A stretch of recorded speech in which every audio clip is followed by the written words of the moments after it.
হাজার হাজার টাকা খরচ করে যারা রেস্টুরেন্টে খেতে খেতে গরিব হয়ে যাচ্ছেন তাদের জন্য ঘরোয়া উপায়ে আমি আজকে মিট বক্স তৈরি করে দেখাবো। আর এর জন্য লাগবে আলু। আপনি আপনার পরিমাণ মতো আলু নিতে পারেন। আমি 2 কাপ পরিমাণ আলু নিয়েছি আর নিয়ে এটার ভেতর সিরকা আর লবণ দিয়ে প্রেসার কুকারে সিটি দিয়ে নিব।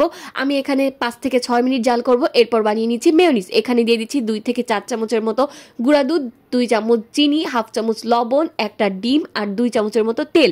তেলটা আমাদের টোটাল হাফ কাপ ব্যবহার করতে হবে এবং তেলটা কখনোই একসাথে পুরোটা দিয়ে দেওয়া যাবে না, আস্তে আস্তে অ্যাড করতে হবে। আর আপনারা দেখতে পাচ্ছেন আমি ওই পদ্ধতিতে অ্যাড করছি। তেল যদি আপনি ডিমের মেয়োনিজে একবারে দিয়ে দেন তো মেয়োনিজ অবশ্যই ফেটে যাবে, ভালো হবে না। ধীরে ধীরে দিতে হবে। আর এই মেয়োনিজটা হাফ কাপের মতো তেল অ্যাড করার পরে যখন এরকম সুন্দর একটা থিক ভাব চলে আসবে এটার ভেতরে দিয়ে দিতে হবে সিরকা।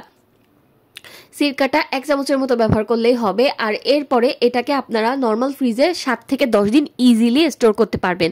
এই মেয়োনিজটা দিয়ে আপনারা স্যান্ডউইচ তৈরি করতে পারবেন, এছাড়াও বিভিন্ন ধরনের আইটেম তৈরি করা যায়। তো এর থেকে হাফ পরিমাণ আমি সরিয়ে নিয়ে এর ভেতরে দিয়ে দিচ্ছি হাফ চা চামচের মতো শুকনো মরিচ বা লাল মরিচ গুঁড়া আর সামান্য টমেটো সস। এটাকে ব্লেন্ড করে নিয়ে তৈরি করে নিচ্ছি আরেকটা ডিফারেন্ট একটু মজাদার সস। তো 2টা সস আমার রেডি হয়ে গেল। আমি পাইপিং ব্যাগে ঢুকিয়ে নিয়েছি প্লেটিং করার জন্য। আর এখানে সেই সেদ্ধ করা আলুর ভেতর নিয়ে নিচ্ছি লবণ এবং শুকনো মরিচ বা লাল মরিচ গুঁড়া। এটাকে মিশিয়ে নিয়ে আমরা জাস্ট সামান্য 1 থেকে 2 মিনিটের মতো ভাজি করে নিব। এখানে মূলত প্রপারলি ভাজি করে ফেলবো না, সামান্য একটু ভাজি করে একটু গায়ে এই যে কোটিংটা আমরা দিয়েছি ওটা লেগে আসছে এরকম একটা ভাব হলে নামিয়ে আমরা 2 চামচের মতো কর্নফ্লাওয়ারের ভেতর এটাকে কোট করে এবার ভেজে নেব এবং এবার সম্পূর্ণ ভেজে নেব।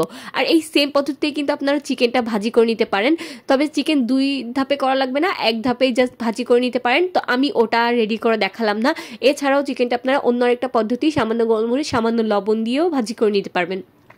তো চিকেনটা আপনারা আপনাদের মন মতো রেডি করে নিতে পারবেন। আর সচেসটা আসলে স্বাস্থ্যের জন্য ভালো না, যেহেতু ওটা স্টোর ফুড। তো এই কারণে আমি আর সচেসটা মিট বক্সে সচরাচর ইউজ করলাম, আমি ইউজ করছি না, তবে আপনারা চাইলে ইউজ করতে পারেন।